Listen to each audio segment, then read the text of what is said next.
Эрхэм үзэгч та бүхний амрыг айлдах мэндчлээ. Эх орны төлөө нэвтрүүлэг эхэлж байна. Нэвтрүүлгийн ихэнх та бүхэндээ Батлан хамгаалах салбар зэвсэг түвшин дөрөнсөн мэдээллийг үзүүлье.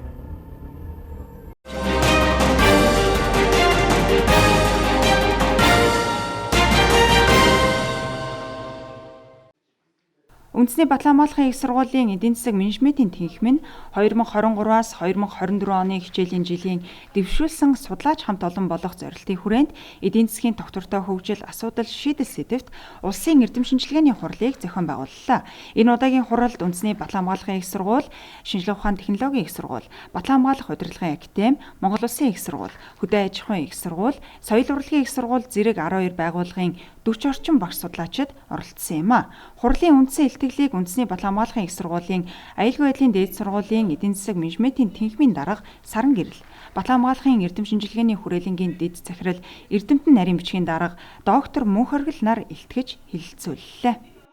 Батлан хамгаалах их сургууль 2030 он хүртэл урт хугацааны хөгжлийн бодлогоо тодорхойлохдоо судалгааны их сургууль болно гэж утсан байгаа. За манай тэнхимийн хувьд бол эдийн засаг менежмент гэсэн хоёр хөтөлбөрийг хэрэгжүүлдэг. Тэгэхээр эдийн засгийн хөтөлбөрийн боловсрол олохдоо бид нар улс орны хөгжлийн бодлого мөн одоо хэрэгжүүлж байгаа асуудал бас тулгымдсан асуудлууд юу байна? Бид нар одоо хүртээмжис чанарт гэсэн юм боловсролын тогтолцоог чухалчлахдаа энэ судалгаа шинжилгээний олон талт үзэл баримтлалаас эрдэмтдийн одоо үр дүнгээр эрдэмтдийн судалгааны үр дүнгээр тодорхойлогдсон энэ итгэлүүдийг хилцүүлэх ийм зорилгоор өнөөдрийн сэдвт хурлыг зохион байгуулж байгаа. Гол үр дүн бол үндэсний Батлан сургуулийнхаа эрдэм шинжилгээ сургалтын үйл явцад дэмжлэг үзүүлэх, за стратегийн зорилтыг цаашид одоо биелүүлэх, хөгжүүлэх, тэр дундаа багш нарынхаа бас одоо мэдлэг ур чадварыг нэмэгдүүлэх, эрдэм шинжилгээ судалгааны ажлын одоо үр дүнтэй бий болгох зорилгоор одоо хийгддэг үр дүнтэй бас нэг ажлууд нэг юм аа. Гол нь одоо энэхүү үр дүнгээ бид нар гаргахын тулд төрөл бүрийн сэтгүүл, тийм ээ, эмгэтгэлүүдийг одоо хэвлэн гаргаж нийтийн хүртэл болгохгүйгээр бас онцлог байдаг юм аа. Хурлаараа доктортой хөгжилд инновацийн гүйцэтгэх үүрэг доктортой хөгжлийн тулгуур гарч шийдэл, эдийн засгийн доктортой хөгжил төсвийн хөрөнгө оруулалтын үр нөлөө, эдийн засгийг докторжуулах бодлого, гадаад хүчин зүйлсийн эдийн засагт шилжих механизм, Монгол Улсын эдийн засгийн хөгжил аюулгүй байдал, эрчим хүчний үзүүлэх нөлөөлөл зэрэг олон сонирхолтой илтгэлийг эрдэмтэн багш судлаачид хэлэлцсэн юм а. Аюулгүй байдлын асуудал бол хөгжлийн бодлого төлөвлөлтийн тогтолцоотой бол шууд хамааралтай, уялдаа холбоотой байдаг. Хөгжлийн бодлого төлөвлөлтөд боловсруулахад бол аюулгүй байдал бол одоо дохио сигнал өгч байх ёстой. Тэгэд миний тавих илтгэл бол доктортой хөгжлийн тулгуур гарц шийдэл гэсэн сэдвээр тавих юм байна. За доктортой хөгжлийн одоо гол тулгуур суур фундаментал нь бол хүний хөгжил, хүн төвтэй хөгжлийн бодлого боловсруулах явдал юм а. Түүн дээр үндэслээд салбаруудын хөгжлийн бодлого төлөлтийн асуудал энэ бүгдийг зөв засаглал доктортой засаглалаар уялдуулан зохицуулж одоо доктортой эдийн засгийн доктортой хөгжилд хүрнэ.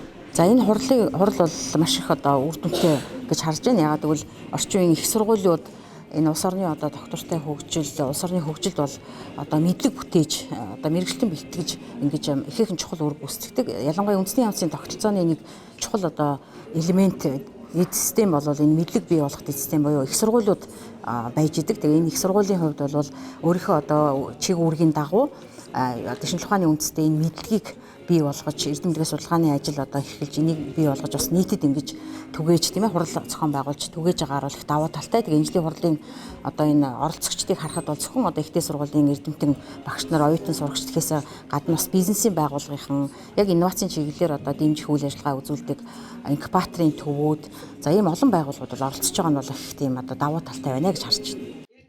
Жил бүр уламжлал болгон зохион байгуулагддаг хуралд энэ удаа ихтэй сургуулиуд, бизнесийн болон төрийн эрдэм шинжилгээний байгууллагуудын эрдэмтэн судлаачид, профессор багш нар оролцож, эдийн засгийн доктортой хөгжил аюулгүй байдал, бүс нутгийн хөгжлийн талаарх тулгамдсан асуудлыг хөндөж, гарч шийдлийг эрэлхийлсэн нь хурлын үн цэнийг нэмэгдүүллээ.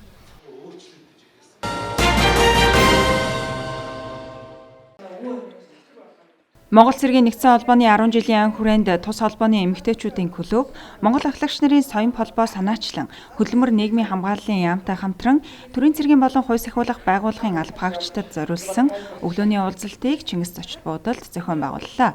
Уулзалтад хөдөлмөр нийгмийн хамгааллын сайд Булган Тувьяа оролцож, хүрэлцэн ирсэн зочдод хандан салбарын зүгээс хэрэгжүүлж буй бодлого, үйл ажиллагааны талаар мэдээлэл өгсөн юм а.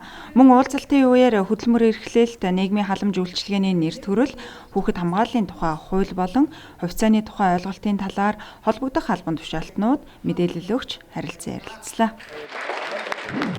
Сургалт маань нэлээд үр дүнтэй боллоо. Бидний мэддэггүй маш олон хуулийн зүйл заалтууд байд юм байна. Өнөөдөр дандаа мэдээлэл өгсөн хүмүүс маань дандаа шийдвэр гаргах төвшний хүмүүс ирж ингэж мэдээлэл өгж байгаа болохоор энэ бол маш үр дүнтэй, ач холбогдолтой сайхан арга хэмжээ боллоо. Хүүхэд хамгааллыг бид нэр яагаад оруулж ирсэн бэ гэвэл одоо энэ дандаа цэргийн албан хаагчид маань залуу гэрүүлүүд байдаг. Бид нэр хүүхэдтэй баг одооноос эхлээд анхаарах ёстой гэдгийг, дээрэс нь энэ анги байгууллагууд маань бүгд эцэг эхийн зөвлөлттэй.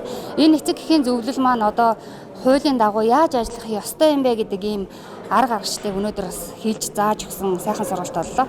Монгол ахлагчийн соён холбоо нь бол одоо төрийн цэргийн болон хууль захиалах байгууллагын одоо ахлагч нарын тэтгэврт гарсан ахлагч нарын эрх ашигыг хамгаалах, тэдний нийгмийн хамгааллыг сайжруулах тийм зорилгоор байгуулагдсан холбоо юм байгаа. Биднүүсийн одоо мэддэггүй байсан нөгөө брокерийн байгууллага гэдэг нөгөө цэнхэр ягаан тасалбар гэдэг хүүхэд байхад юм аваад нөгөөдг нь ээж аваа байчаал арилжаад үгүй хийсэн ч байд юм уу яа тийм бид хүн мэддэггүй байсан тийм.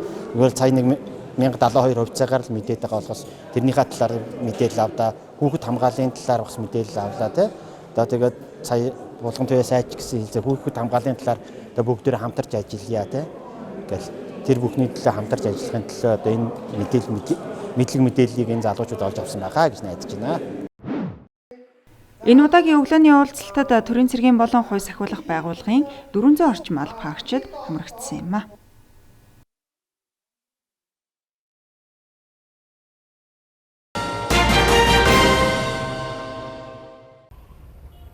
1944 оны 4-р сарын 28-ны өдрийн ардын сайд нарын зөвлөлийн 52 дугаар тогтоолоор эрхчлөө тусгаар тогтнол батлан хамгаалах үйл хэрэгт онцгой гарам гавья байгуулсан цэргийн 11 зүтгэлтэнд генерал хэмээх эрхэм хүндэтэй золыг хүртээсэн байдаг. Тэгвэл бид түүхэн 80 жилийн ог тогтоодуулан батлан хамгаалах салбар зэвсэг түвшнээс төрөн гарсан эрхэм генералуудаараа нэвтрүүлэг бэлтгэж байгаа. Энэ удаад бригадын генерал Баяр сайхны талаарх хөрөг нэвтрүүлгийг үзэгч та бүхэндээ хүргэж байна.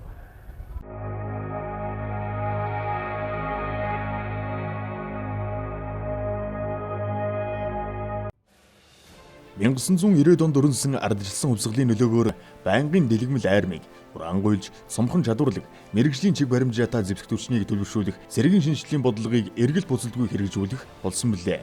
Хэд хэдэн үе шаттай урт хугацааны шинжилгээний бодлогыг хөрсөн дээр нь буулгаж, бодитоор ажил хэрэг болгоход үнэтэй хувь нэмэр оруулсан цэргийн зүтгэлтнүүдийн нэг бол бригадын генерал Даш Дундгийн Баяр сайхан юм.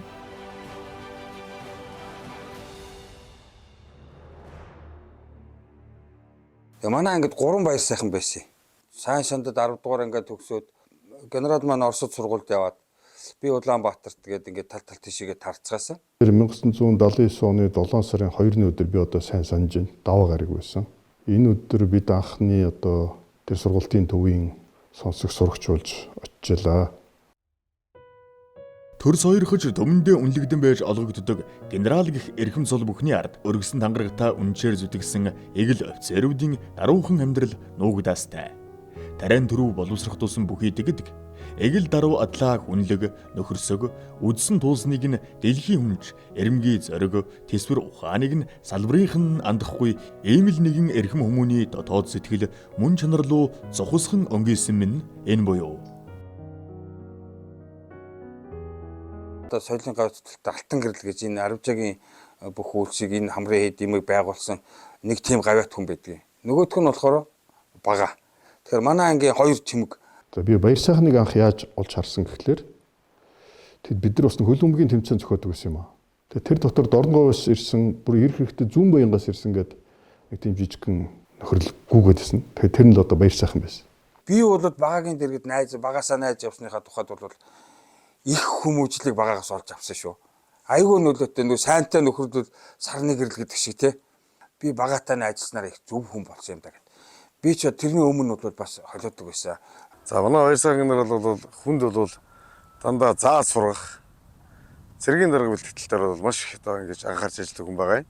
За Батлан амлалт салбарын хууль тогтоомжийн шинжилгээг бол манай Баярсан генерал эхэлж байсан. Манай баярч нь Монгол улсаас Америк нэгдсэн улсын Камаштаун коллежид сурсан анхны офицер юм баг. Тэгээд англи хэлийг ер нь тэр 90-ад оны ихэнх үед сурсан цөөхөн идэвхтэй офицеруудын нэг. Сосром генерал Баярсан генерал Бэдгоор бол Америк нэгдсэн улсын хуурай замын цэргийн Камаштаун коллеж болон Дайны коллежийг одоо яг шатараалан төгссөн одоо Монголын анхны 3 одоо дээд офицер дээвэр дээр гарч суугаад тэгээд гуруулаа ярьж байгаа байхгүй юу. За одоо хинтээ танилцгүй ямар охин мохинтой инээ тэрэ болох уу инээ тэр чи яаж ийн гэдээ ярьсан чи бага ярьж байгаа байхгүй юу. Би тэр нэг 8 дугаар ангийн тэр ертөнцөд гээд энэ охиныг л би танилцснаа үерхнэ гэл. Банднэрийн дунд ярьдаг л яриа л да. Тэгэх үгээс намайг нэг манай найз бага гэдэг. Бага нөгөө чиний бурхан явж байгаа гэдэг байхгүй. Тэгэхээр харцаа тэгэл нэг л баясдаг гэсэн байхгүй юу? Яг тэр хэлснээр шүү дээ. Тэр охинтойгоо танилцаал. Тэгэл одоо эхнэр нь явж шүү дээ. Хүн болох багаасаа, хүлэг болох унганаасаа гэдэгчлэн түүний чадaltaй, шансаатай зэргийн дарга болно гэдэгт нь эргэлзэлгүй итгэлтэй явснаа унган багийн айзууд эгээл болох ёстой зүйл болдгоороо болсон мэт хөөрөлдөх нь бий. Ард түмний дунд цэргийнхэн ихээр улаанхаваран гэж буйдхан хороолол санаанд нь элхэн буудаг гэвэл тэгс зүйл болохгүй. Харин цэргийнхний дунд улаанхаваран гэвэл тоосго бүрэн домог дүүх өгүүлэх улаан тоосхон барилга ой тоонд нь буудаг байсан. Овго тодорхойлоход нэг юм болдог шүү тийм ээ. Тэр үед мөнгөн мөр тавьцаа манай чиний хайгаад хааш гээд. Өөрөө харахгүй би тэр нэрүүд уншиж байгаа юм л да. Тэгээ тэр дээрээс бараг гэж ирэх чинь өө наарч юм уу? Манай авыг баргын цагаалам гэдэг байсан гэдэг. Бараг Монгол. Эртний баатарлаг түүхтэй Монгол аймагуудын нэг нь бараг юм. Нийтийн он тооллын 627 онд Шивэй Уйгур зэрэг угсаатантай хамт Түргийн хаан улсаас тусгаарлаж Шивэн төр улсыг байгуулсан боловч 647 онд Шивэн төр улс мөхөхөд баргууд тан улсын бүрэлдэхүүнд орж одоогийн Бөөр нүрийн орчим нутаглах болжээ. Тэр үед барган 6 түмэн өрх, нэг түмэн цэрэгтэй шаггүй хүчрхэг байсан байна. Ийхүү барганаар 6-аас 8 дугаар зууны үед Орхон, Туул, Хэрлэн голоор Хөлбөмбөр нуурын баруун хөвгөөр нутагдж байв. Улмаар тэд 8 дугаар зууны сүүлч 9 дугаар зууны ихээр баруун хошинууж Байгал нуурын зүүн эргээр нутагдж байсан Хоринхон аймагтай нийцнэр бараг бүрээд угсаатан жинхэнэ ёсоор бүрэлдэн тогтох үйл явц эхэлсэн байна. Манай аав дивизийн авт трактор албаны дарга гэж тийм албан тушаал ашигласан. Тэд дундаас олдгоор тэтгүүлсэн байт. Манай ээж болох дээр бас зэрэг хүн шүү дээ. Эмнэлгийн албаны дарга хийжсэн. Тэр зүүн баянгийн 169 149 ангид байсан Ахмад Солтой тэтгүүлсэн. Яг миний төрсэн газар болохоор зэрэг энэ улаан орон шүү дээ. Батлан амлалт их сургуулийн хамгийн хой талын 2 байшинг одоо нэг нь нурцсан байгаа. 2 байшинг нэг нь алга байшин нэг нь улаан байшин гэж 2 байшин байсан. Тэрний дээр хамгийн ардлын алга байшинд манайх би төрсөн байхгүй юу? Түүний хэрсүү, зарчимч, чадварлаг, ажил албандаа чин шудраг, зүтгэлтэй, зэрэг амьдрал, зэрэг нөхрөллөө бүхнээс эрхэмлэх нандин чанар бүхэн эндээс л бүрэлдсэн гэлтэй. Одоо Батлан амлалын амраас хүн томилогдож очиод за 10 дугаарыг төгссөн 10 дугаар ангийг онцлайн төгсөн хүмүүсийг авна гэдэг. Миний нэрийг бичдэг. Би тэгтэр би наадах чи явахгүй гэсэн чинь дэмээ мөрөөд тэгвэл чи сэрс яваараа гэдгийг. Тэгэхээр зэрэг одоо юу болдгийг болдог гэдэг одоо сандрал зүүн баян руу ээжээр гоцтлаа. Нэг хүн үржиж намайг авна гэдэг болдог. Юу ярьж байгаа явдгүй яадгийг наанаас нөгөө тэгсэн чинь маргааш өдөр өөр ээж өөрөө давхиж үрж ирээд энэ хөрийг тэр сургуульд явуулдаг. Тэгш юунд зэрэг сургуульд ордог байхгүй юу? Одоо энэ Аюуши Гамбат генерал бид нар чи нэг оны зэргүүд. Би бас сон тохиолдолд Баярсан генералын ах таан цуг одис сурсан байдгийг. Тэс тундгийн Баатар Зулбоо гэж тэд дундаа байлаа. За намайг 79 онд очиход төгс курстэй байсан.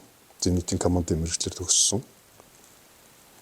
Ийм офицер билүү бас их гоё хөлбөмбөг тоглодог юм ах байсан. Зарим намайг их сайн мэддэг усуд бага гэдэг шүү дээ. Бага гэдэг. Тэгээд тэр юунаас гарах зэрэг миний дүү намайг авгаач дуудахтаа бага гэдээ дуудаад эхэлсэн. Тэгээд нэг дүүтэйгээ хамт бөмбөг тоглоод наануу санаа ингээл годомчны дотор нэг байрны хүүхдүүд наануу санаа нээдэр гээд ингээд явахтай зөмөр байгаа гэдэг. Тэгжээд л манай ангийн хүүхдүүд дотор байрны хүүхдүүд нам байгаа гэд хэлсэн. Хүн болж хүй цогөлсөн нутаг нь улаан хорон бол орвоодо танилцсан түүх нь цэргийн ихний ярьдгаар хээрийн актем буюу Дорноговын Зүн Баянгийн девиз ажээ. Энд л баяр сайхан томилт дүүрдлэн эх орны дуудлагаар албаадаг олон мянган офицеруудын хүүхдүүдийн нэгэн адилаар цэргийн амьдралтай бүрчлүү ойртжээ. Монгол төрийн бахархалд генерал Даштундгийн баяр сайхныг онцлох болсон шалтгаан нь тэрээр орчин цагийн Монгол улсын зэвсэг төвчний нэрийн хуудас Монгол улсын гадаад харилцааны тэргүүн хийнэнд түүчээлэн эх орныхоо нэрийг дэлхийд тунхаглаж буй энхийг сахиулах ажиллагааны анхдагч офицер юм. Анхдагчдыг үргэлж үл мэдэгдэх танил бус нөхцөл байдал хүрээлж хүлээж байдаг. Дадал хөвшил болоогүй танил бус нөхцөлд цэргийн даргын гаргаж буй шийдвэр бүхэн үхэл амьдрал алдаа оноог дэнсэлж байдаг. Дорногов аймгийн сайшин Зүүн Баян хоёрын тэнд байдаг одоо хам баян зүрх уул гэдэг нэг гоё нэрлээд байгаа шүү дээ. Энд би ягаад сэтгэл татагддаг вөхтэй зэрэг миний ухаан орсон үе гэдэг юм уу? Одоо өсвөр нас энд өнгөрсөн. Манай ээж хоёр бол энэ нутгийг бол төрсөн нутг юм шиг л үздэг. Тэгэл хөгшин болчоо сүүлд нь али Зүүн Баян яваа, Дорноговын яваа гэхтэр зэрэг хөл өнгөрөөл тэгээ гарчдаг тийм байхгүй юу? Тийм болохоор зэрэг энэ нутагт би их дэндүү дасцсан байдаг. Манайхан ч гэсэн энэ нутгийг их сайхан нутаг гэж ингэж боддог. Манай гэрийнхэн тэгж боддог. Тэгээд одоо хүмүүс та тэгээд Дорноговын юм уу? Төв аймгийн хүмүүст за Төв аймгийн л гэдэг.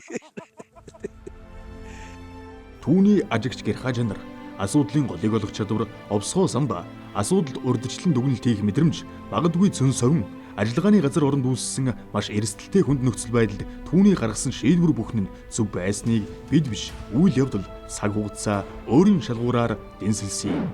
Дарагч нь бас айхтар нүдтэй цэргийн даргалда бүх хүмүүсээ бол мэддэг, таньдаг болцсон байсан. Тэр нь хэн бэ? Хэн хэдэн жил албаасан? Хэн хэдэн настай бүх судалгааны дагуу бүгдийг хараад бэлтгэлийн базаагаад хичнээн цөөхөн хоногийн бэлтгэлтэй байсан ч гэсэн ерөнхийдөө бол бүх хүнийг таньдаг болцсон байсан. 2 сарын 17-ны 2-3 цагийн үед энэ одоо манай 11-р цаг гэж энэ цаг үедгээ. 11-р цаг 10-р цаг хоёрын хооронд энэ нэг талан байна. Энэ талан гавьчаад ингээд хажуу тийш ингээд сэтэлцсэн байсан байхгүй. Тэгээд орлогчдоо юу яагаад наад тусуудынхаа авчрыг бол дадлан мадлан сайн хэлэг гэж хэлчихэд тэгээд эн чинь ирсэн байхгүй. Энэ дээр ирээд энийг тий водын босго. Оо сайн байна уу? Сайн байна уу? Зааш таадаг уу? Оо сайхан. Наадам сайхан. Сайхан. За. Энийг энд ярьцлагатай байна гэдээ дуулаад яваад. За. Иракийн нутаг дэвсгэр очоод 14 хоногийн дараа халдлаганд өртгөд мэдээж амаргүй байсан, аль нь шинэхэн байсан. Харьцангуй одоо манай баяр сайхан генералын хувьд гадаад дотоодод одоо сургууль соёл дэвтэрсэн бас энэ чиглэлийн ажил арга хэмжээг надаас илүү мэддэг нь одоо бидэнд асар их түшиг болж ирсэн л да. Энэ Азиагийн зогссон юу бол пост гарны харин цэг бол их онцгой гэдэг нь юу гэдэг зэрэг энийг урд нь манай нэгдүгээр ээжийнх нь ингэж босгоод энийг газар тавьсан байсан. Газар тавихтай чинь нэг 2 м л байна тий. 2 м 3 м ч юм уу. 3 м л байна. Тий. 3 м бай тий. За энийг энэ ч хамгийн их аюултай орж ирэх аюултай цэг байна гэж бид нэр тооцоод газрын дулааны шугам биш тий. Дулааны шугам хамгаалдаг ийм ПВ хэлбэрийн бетон байдаг шүү дээ. Тийм бетон байсан байхгүй. Тэр чинь одоо нэг 2 м юм уу метр хэвчээ тий. За тийм л. За тий. Тэгжээс тэрнээс дээр нь ахад давхарлаад. Тэгээд дээр нь энэ Азиагийн зохиолсон цамхыг тавьсан байхгүй юу? Тий. За тэгсэн чинь цаашдаа ингэ яадаг хөөхтэй зэрэг над цамхгаа бетонтойгоо нийлүүлээд гагна гэдэг. Тэгэхээр нөгөө нэг ийм каноноор өргөдөг гогцоо байдаг шүү дээ.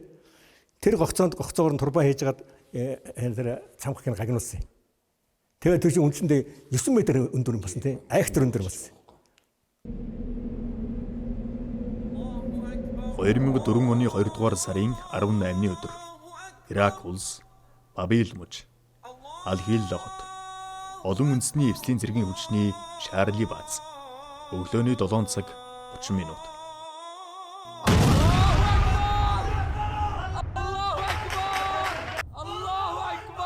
Энэгээр орж ирэх хэрэгтэй байж магадгүй гэдгийг битүүлүүлээл тэгсний дараа энд байсан Иракуудын өөрсдийнх нь барьсан шавар хуур нөгөө түүхий тоосох гэж ярьдаг штэ.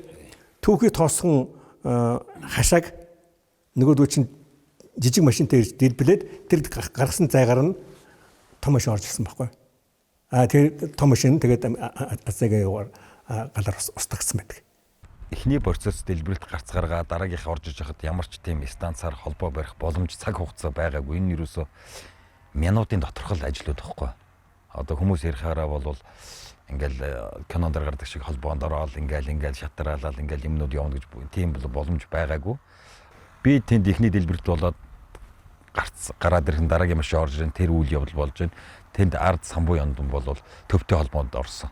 Юу болсон наанаас анаас тэр Иракууд тэргээр л одоо арабаараа яриад байна. Американ мисайл тэр нөхөр Америкийн пуужин Америкт пуужин гарч харсан гэсэн юм яриад байхгүй. За энэ ч одоо болохоо байх нь эдгээр ч одоо ингээд ийм юу маргаан дэгдэх нь. Гэт ингээд эн чинь ямар нэгэн үлдсэн багс ингээд харсан чинь одоо энэ хашааны энэ буланд хүний хоёр хөл гэжсэн. Ингээд тасарсан хоёр хөл. Тэр шуурхан бүдийнхэн хэлээд наад хөлөө хамгаалтанд тавгээд. Тэгсэн чинь Иракууд тэрлөө ингээд дайрхдаг байхгүй юу. Нөгөөдгөө авч нөгөө баримтыг устгах гэж мэхтэй.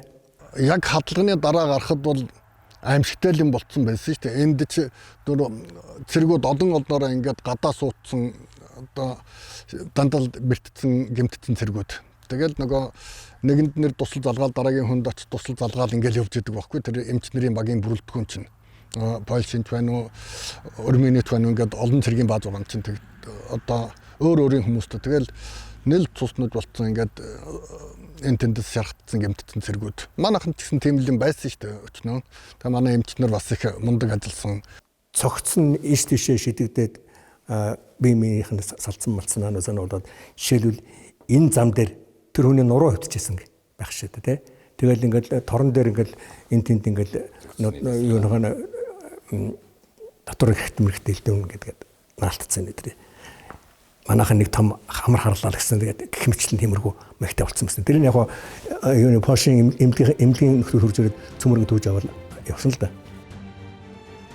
Улсын халдлагын шинж чанараас дүгнэлт хийж цаашид болцсошгүй халдлага дайралтаа сэрэмжлэх, бие бүрэлдэхүүний аюулгүй байдлыг хангах, сонор сэрэмжийг дээшлүүлэх, олон арга хэмжээг гүйцэтгэх үүргийн онцлогт нийцүүлэн хэрэгжүүлсэн нь бусад орны албаагчид төдийгүй бусад баазуудад түгэн дэлгэрч тэргүүн туршлага болж байлаа.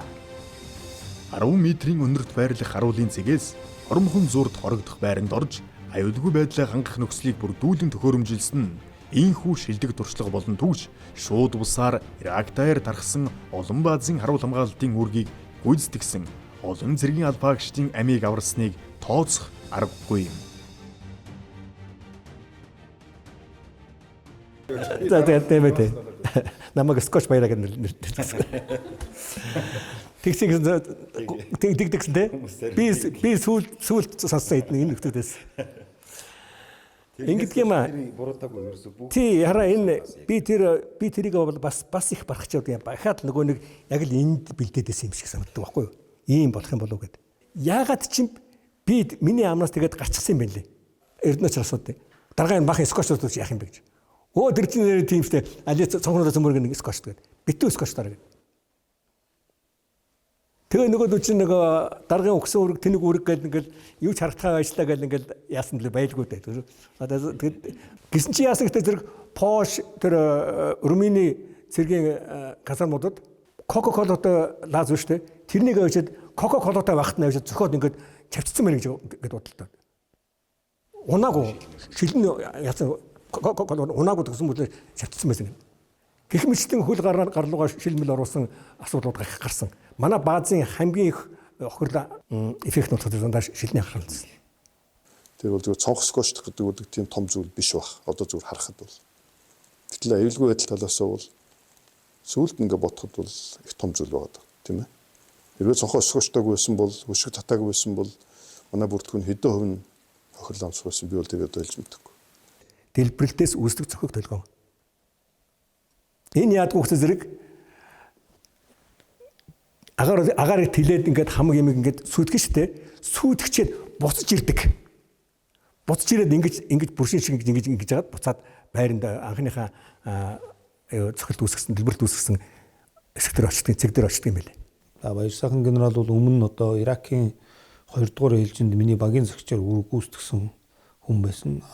Бид бүхэн бол 2 сарын 18-нд бас Иракт үүрэг гүйцэтгэж хахад цагийн байдлын өөрчлөгдөд энэ дээр бол хариу арга хэмжээ удирдлагын зүгээс, бие бүртгэгний зүгээс хэрхэн хариу арга хэмжээ авах вэ? Энэ бол бас анхны бөгөөд бидний өмнө тулгарч исэн түүхэн үйл явдал болж исэн. Одоо амиа золиослогч бааз руу дараад. За энэ үед энэ бол бидний хувьд бол маш их туршлага сургамж болсон байдаг. Энэ Иракийн ажиллагаа гэдэг бол манай зэвсэг түвшнийг инхээс хөлг ажиллагаанд орох замыг нээсэн ажиллагаа гэж би боддог. Ягаад гэвэл зэрэг 2 сарын 18-нд монголчууд үүрэг гүйцэтгэж чаддгийм байна гэдгийг харуулсан.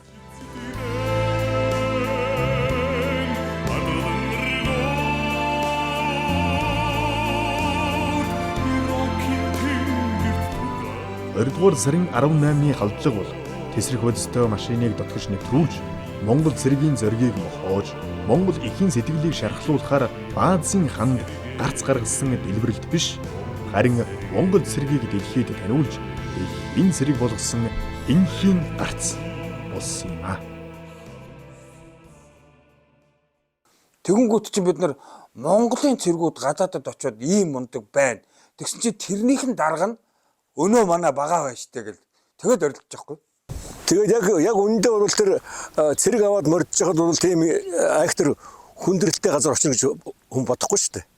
Тэгэл цэргээ удирдаад явах юм байна. Тэгээд эргээд ирэх юм байна гэдэргээд ингэж л болно. Яг тийм хүндрэлсэн үед цэрэг удирж яваа хүмүүс юу хүсдэг хөхтэй зэрэг хэн нэгнээс дэмжлэг хүсдэг, сэтгэл санааны дэмжлэг ч юм уу тийм юм хүсдэг.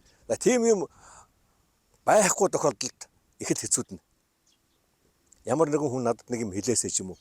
Тиймэрхүүд байдлаар байна. Тэгэл найз нөхдөдөө орлогч нартайгаа ярилцсан, офицеруудгаа ярилцсан гээ тэндээс гаргалгаа гарахгүй бол тэгэл бас л хэцүүддэг. Тэгээ ийм үед болохтой зэрэг л одоо нутаг орныг санагдан да. Цагийн байдал өөрчлөгдөж явах үед бол одоо Өмнөд Суданд байж явах үед яг одоо Баяр сайхан генерал бол яг над руу бол захиа бичсэн. Тэгээд энэ захиа бол намайг үндсэндээ тэр хүнд цагийн байдлыг даван туулахад би үргэлтгүнээ тэр цагийн байдалд ямар сэтгэл зүйн өндөр түвшинд авч гарах. Тэгээд одоо энэ ажиллагаанаас би үргэлтгүнээ 9 минут авчрах. Мөн одоо тэр ажиллагааны газар оронд байж байгаа сөргөлдөгч талууд болгон өнөөдөр тэр энгийн иргэдийг хамгаалах гэдэг. Энэ бүх юмыг бол одоо цогцоор нь харах үндсэн тэр санааг бол өгсөн да. Тэгээ минь одоо манай батальоны үүрэг гүйцэтгэх нэгдсэн үндэсний байгууллагын энэ цагийн байдлын хүнд нөхцөлд одоо Монгол цэрэг Монгол багийн удирдлага хэрхэн гал хэмжээтэй ажиллаж хүнд цагийн байдалд одоо ажиллаж чаддгийг харуулсан. Одоо энэний одоо маш их утга учир илэрхийлсэн ийм захиа байсан. Бид хоёр болохоор 81 83 онд гэр бүл болцоосон. Тий. Албасараа гэр бүл болох нь 83 онд болсон. Тэгэхээр одоо 40 жил болсон байна. Тэгээд 40 жил бид хоёр яг гэр бүл болцсон байгаа юм байна. Тэгээд бид хоёр хүүхэдтэй, хүү ах хоёртой. Тэгээд хүү ах хоёр маань хоёулаа манай нөхөр тамил дээр ажиллаж байсан учраас Америкт боловсрол, дээд боловсрол эзэмшсэн. Зураг авч байгааг ингээд талбандуулаад ингэж хэлэхэд энэ хайрхан яг нүдэнд харагддаг шүү. Одоо нөгөө сэтгэлд сүндэрлж харагддаг гэдэг чинь тийм. Говийн жижигхэн уул маань сүндэрлж харагддаг. Үнэхээр. Төр сойрхож төмөндөө хүндлэгдсэн генерал хэмээх эрхэм цолны ард төр түмнийхээ үйл хэргийн төлөө төрсөн биенийхээ алжаалыг умардан зүтгэсэн эгэл офицерын даруухан амьдрал. Монгол төрийн генерал Даш дундгийн баяр сайхан таны нэгэн үзүр сэтгэлээр төр улсынхаа төлөө тууштай зүтгэсэн бахархалт үйл хэргийн гэгээмэр ямагт тодрон гэрэлтэж хойчин залуу ингээхний үлгэр дуурайл болж байгээ.